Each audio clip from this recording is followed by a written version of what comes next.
অবৈধ চুলাইমদ আৰু লালিগুৰৰ প্ৰচলনৰ বিৰুদ্ধে টিয়কত আদিবাসী ছাত্ৰ সন্থাৰ অৱস্থান ধৰ্মঘট।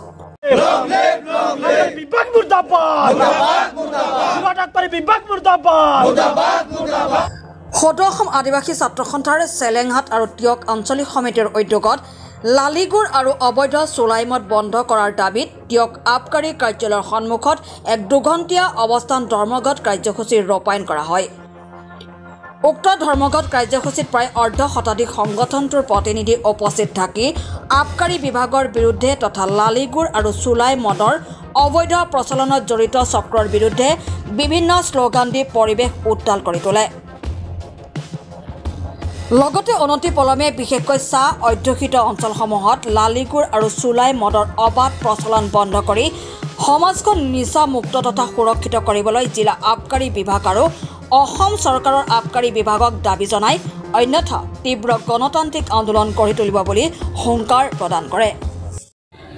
আজি সদৌ অসম আদিবাসী ছাত্ৰ সন্থা যোৰহাট জিলা সমিতিৰ নিৰ্দেশ মৰ্মে সমগ্ৰ যোৰহাটত আদিবাসী ছাত্ৰ সন্থাই 2 ঘণ্টীয়া অৱস্থান ধৰ্মঘট পালন কৰিছে আৰু অৱস্থান ধৰ্মঘট কাৰ্যসূচী পালন কৰাৰ এটাই উদ্দেশ্য আছে, কাৰণ আমাৰ যদি আমি চাব যাওঁ বাগিচা আৰু গ্ৰাম্য অঞ্চলসমূহত লালিগুৰৰ অবাধ প্ৰচলন হোৱাৰ বাবে কিছুমান দুষ্ট চক্ৰ ব্যৱসায়ীয়ে চুলাই নিৰ্মাণ কৰে। চুলাইৰ পৰা আমাৰ সমাজৰ বহুতো ক্ষতি হৈছে, আমাৰ সমাজৰ বহুতো মানুহৰ পৰিয়াল ধ্বংস হৈছে, ল'ৰা ছোৱালী ধ্বংস হৈছে।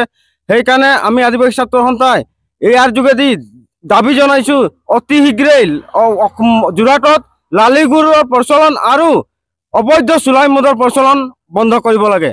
আৰু আমি আদিবাসী ছাত্ৰ সন্থাই আজি কেইদিন আগতেই এই চুলাই মদৰ ব্যৱহাৰে গোলাঘাট নিচিনা জেগাত গোলাঘাট লেটেকুজানত 2জন শ্ৰমিকৰ এই চুলাই খাই মৃত্যু হৈছে আৰু আগতো কেইবছৰমান আগত গোলাঘাটত এই চুলাই খাই আমাৰ প্ৰায় 18জনমান ব্যক্তিৰ মৃত্যু হৈছিলে। তো তেনেকুৱা অৱস্থাটো আজিৰ তাৰিখে এই চুলাই মদ বন্ধ কৰিব নোৱাৰাটো অতি দুখৰ বিষয়। আমি আবকাৰী বিভাগৰ মন্ত্ৰীজনকো আমি ক'ব বিচাৰোঁ যে এনেকুৱা যদি চুলাই মদৰ প্ৰচলন আৰু লালিগুৰৰ প্ৰচলন চলি থাকে তেতিয়াহ'লে আমি আদিবাসী ছাত্ৰ সন্থাই ইয়াতকৈ জংগী আন্দোলন কাৰ্যসূচী ঘোষণা কৰিম বুলি আজিয়েই আমি সকীয়াই দিছোঁ। টিয়কৰ পৰা গৌৰী শংকৰ ভৰালীৰ ৰিপৰ্ট, সুহানা লাইভ।